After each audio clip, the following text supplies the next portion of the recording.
Hello,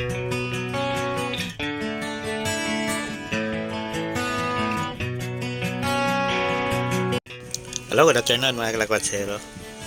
So today is Sunday. So linggo ngayon mga kalakwatsero, no? Nagala tayo din sa may Los Baños. So yan, nadaanan na pala natin ang Robinson Mall din sa may Los Baños, Laguna. So punta tayo ng UP mga kalakwatsero. Mag-update tayo, no? I-visit tayo ng UP. Dati kasi hirap tayong makapasok doon sa UP, no? Dahil sa pandemic kasi yung time na yon. Ngayon try natin, no?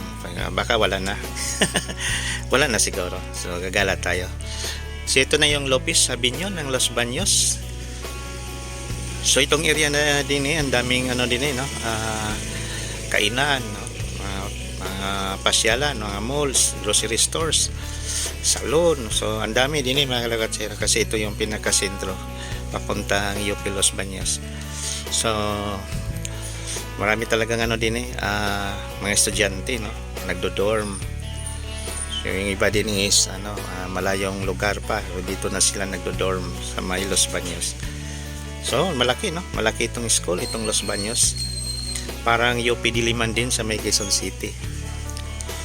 So pansin nyo naman yung commercial din, ang dami. So yan, no, ang daming mga kainan, may spa pa pala din, salon. Yan. So pansin ko din yan, dami talagang kainan. Coffee shop. Yun. So ganito na, no, ang Los Baños. No, parang city na rin, diba? Pero hindi pa siya city mga kalakatsero, hindi pa syudad. Pero kita na natin yung mga establishment. So yan, 7-Eleven. So pansin ko din halos lahat na kanto din ay may 7-Eleven. Iba pa yung mga Alphamart at saka Dali, no? So namiss ako din mga kalakatsero din sa may Los Baños, yung una kong gala. Hindi ko ini-expect na ganito pala kalaki ang Los Baños. Kung i-compare natin to sa Santo Tomas, parang mas malaki, no?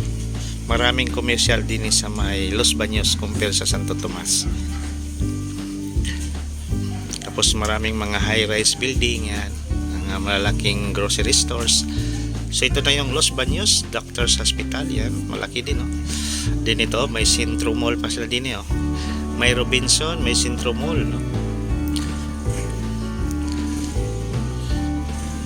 So ganito ang Los Baños mga kalakatsero, kung kayo pa ay hindi nakagala.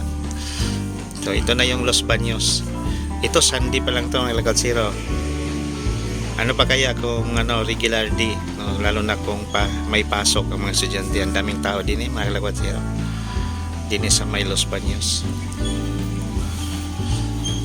So malapit lang to sa Santo Tomas, no? Nasa 30 minutes lang ang biyahe natin. So nakalimutan ko lang kung ilang kilometers ang Santo Tomas at saka Los Baños. Doon na tayo dumaan sa may San Felix sa may Bitin para mas mabilis. So pwede naman din doon sa may Greenfields, no, sa may Calamba. Ang labas niyo ay Pansul. Ayan. So ang pangit lang din ng mga kalakatsero, pag regular din napaka-traffic talaga, super traffic. So one time na naka-visit ako din na may pasok, grabe yung traffic din, grabe. Kasi 2 lanes lang ang kalsada, tapos ang daming mga jeep din, no? Papasok ng UP.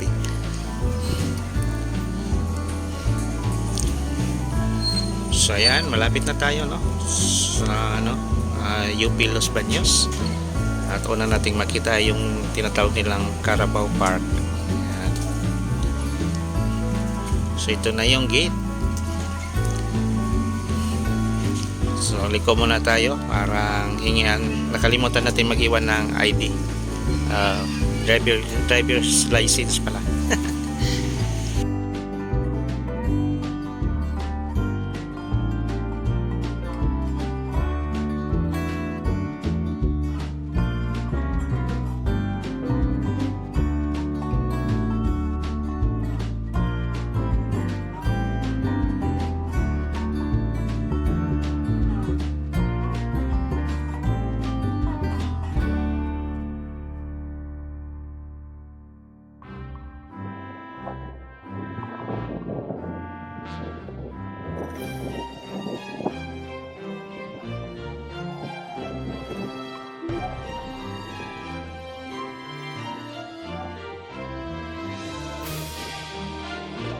So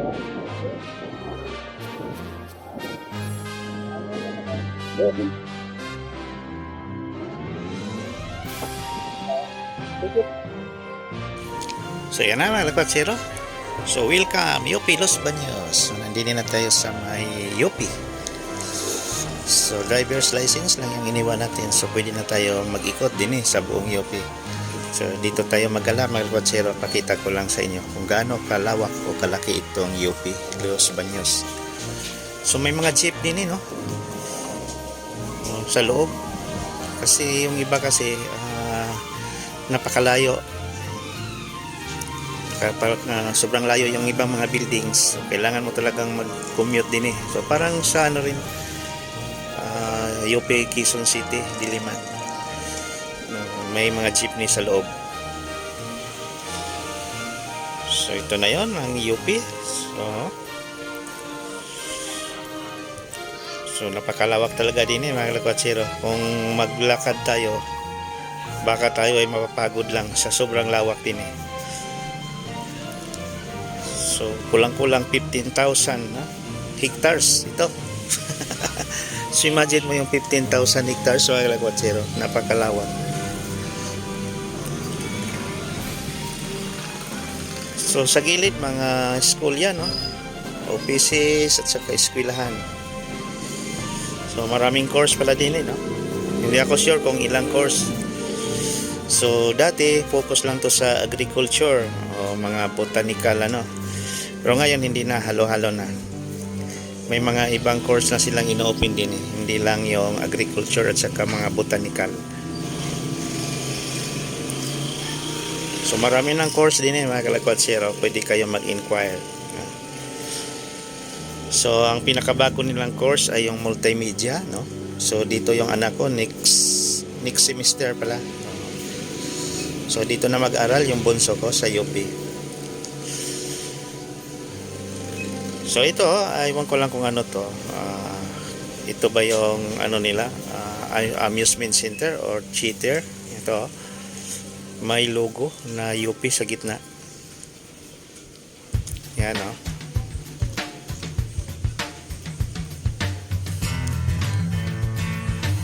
Para siyang theater. Hindi tayo sure mga kalakwatsero. So napakalawak talaga ng UP Tingnan nyo mga kalakwatsero. Ang daming puno. Although nasa paahan na tayo ng Mount Makiling. So doon sa may botanical garden yan yung una nating vlog I think 2022 pa yun. Vlog tayo. Kaso lang restricted pa Bawal pa kung walang face mask, walang vaccine yan.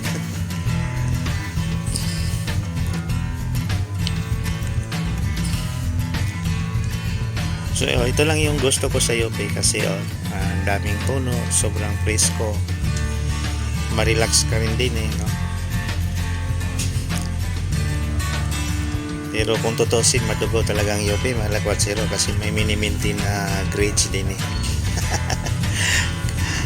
So mostly ay scholar talaga mga estudyante din sa UP Hindi ka makapasok kung hindi ka makapasa sa kanilang exam, mga entrance examination So ganun katindi ang UP.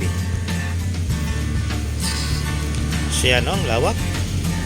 So marami tayong madaanan ng mga buildings. Hindi natin alam yan mga lakwatsero. At least naikalat lang kayo din So nakakapanibago kasi pwede lang pala tayo pumasok anytime. Iwan lang yung ID. Kasi dati kasi napaka-stricto Hindi tayo makapasok. Ngayon pwede na. Pwede na tayo magala. Ikot-ikot din So ito na yung kalsada papuntang botanical garden. Yan. So natandaan ko na to. Ito na yung way papuntang botanical garden. So ngayon hindi muna tayo gagala doon mga lakwatsero. Dito muna tayo ikot-ikot. Ang ganda ng ninyo, flowers Mga nahulog na bulaklak galing sa kahoy na yun. So ang daming kalsada. Kung saan tayo din ikot. So din may tulay. So napansin ko din yung ilog din mga kalabatsero, napakalinaw, no? Kasi galing yan doon sa Mount Makiling. Parang ang unahan din ay mayroong falls.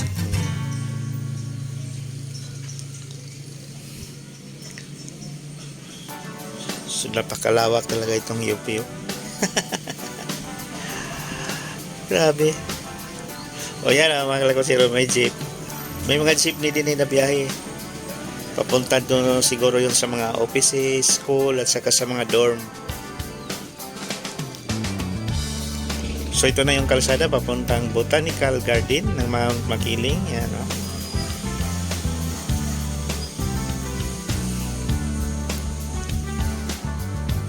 So nakakatakot lang din pag gabi, no? Baka may mga ahas. Yan lang mga kalabatsero, baka may sigurado maraming ahas din eh. At saka bayawak.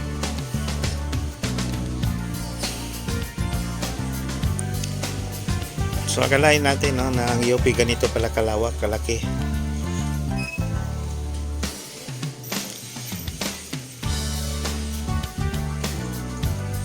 Oh, may mga offices din eh. Oh.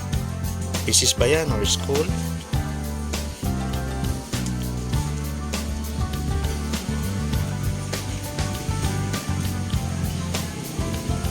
Parang din na area, ang daming dorm din eh. Mga dormitory ng mga estudyante.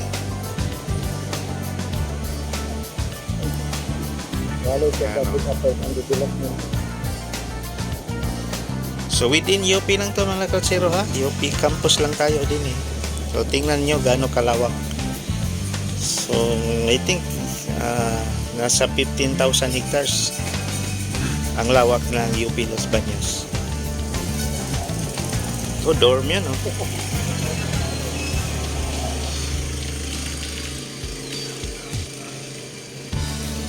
Grabe. Siguro ang sarap din yung mga kalabatsero kung kayo ay naka-dorm din eh. Sobrang tahimik.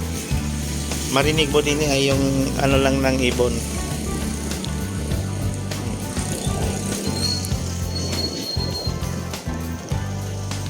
Marinig mo din yung mga ibon lang. Saka aso.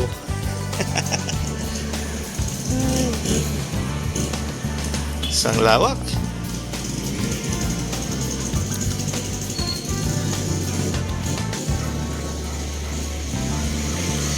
Ang ganda ng view, oh. Napakaganda ng view mga kalabatsero, napaka-relaxing place.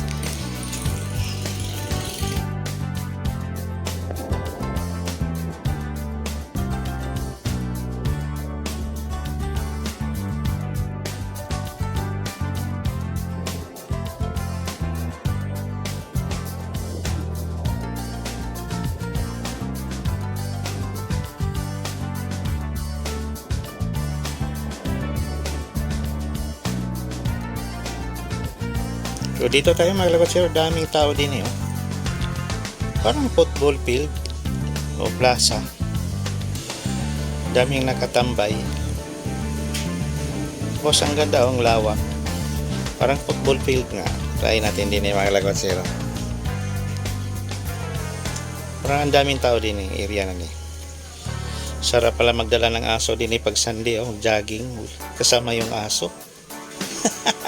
Yan, oh. Ang lawak, oh. Daming tao.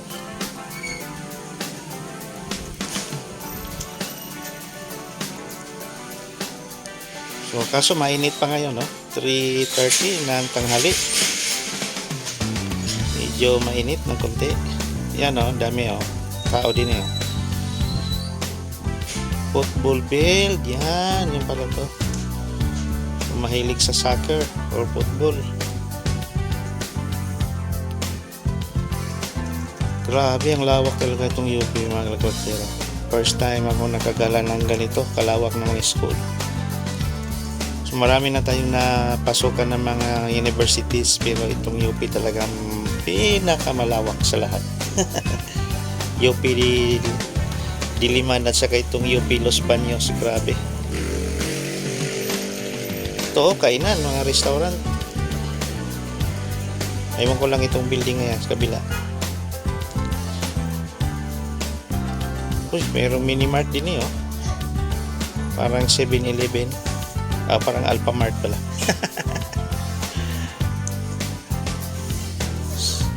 So, yan na yun. Nandulo, UP, Opinio, papuntang Opinio.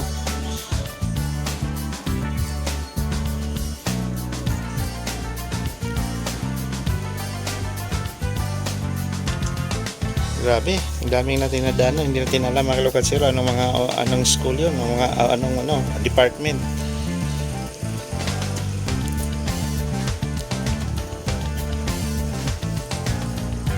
So, balik na tayo din sa kabila. Ang sarap pala sa UP, oh. Sarap mag-aral din eh.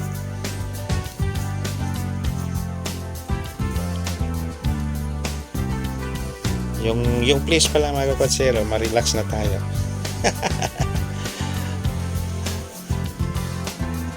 Ang sarap yung mag-jogging din eh, oh. So try natin babalik next week. Jogging tayo din sa UP. Oh, hindi lang jogging, pati biking. So yan ang Carabao Park. Tanaw na natin. Maganda dyan magtambay-tambay. So open naman ang UP. Anytime naman tayo makapasok. Iwan lang yung ID na. ID or driver's license. Yan yung Carabao Park. So dito tayo. So grabe ang lawak. Hindi pa nga natin naigala yung iba mga Lokatsero kasi bawal na daw, sabi ng guard. May mga area na hindi na tayo pwede. May mga guard tapos sabi na hindi daw pwede. Pero grabe ang lawak talaga. Napakalaki pala itong UP Los Baños. Hindi pa nga tayo nakagala doon sa kabilang side, yung Open University.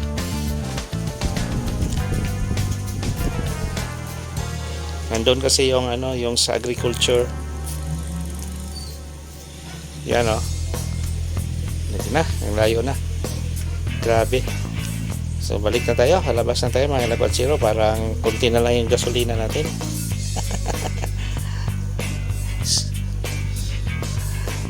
Daming mga coffee shop din eh. Mga kainan. May bikiri.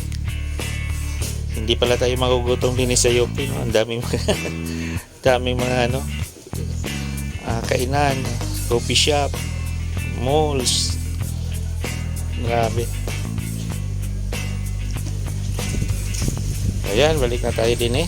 Hindi natin yung license natin na iniwan.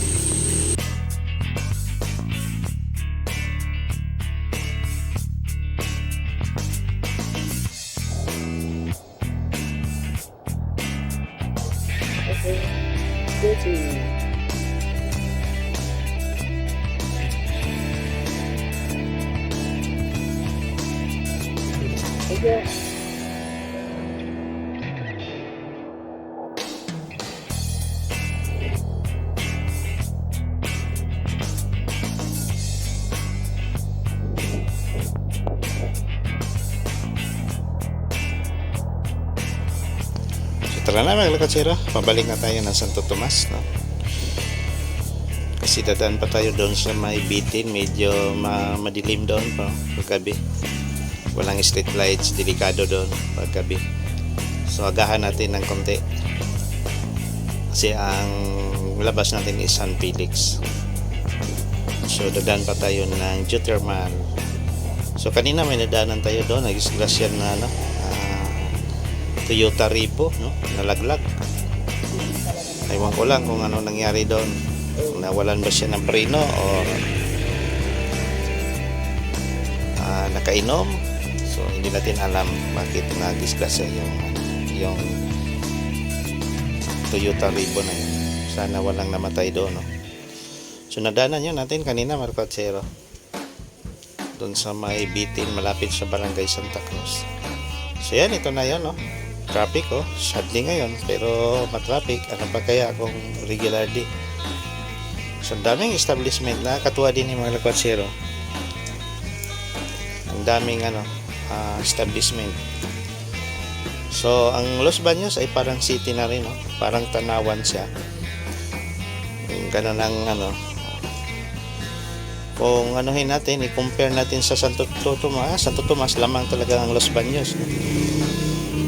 Malaki, parang city na, parang syudad na ang Los Baños.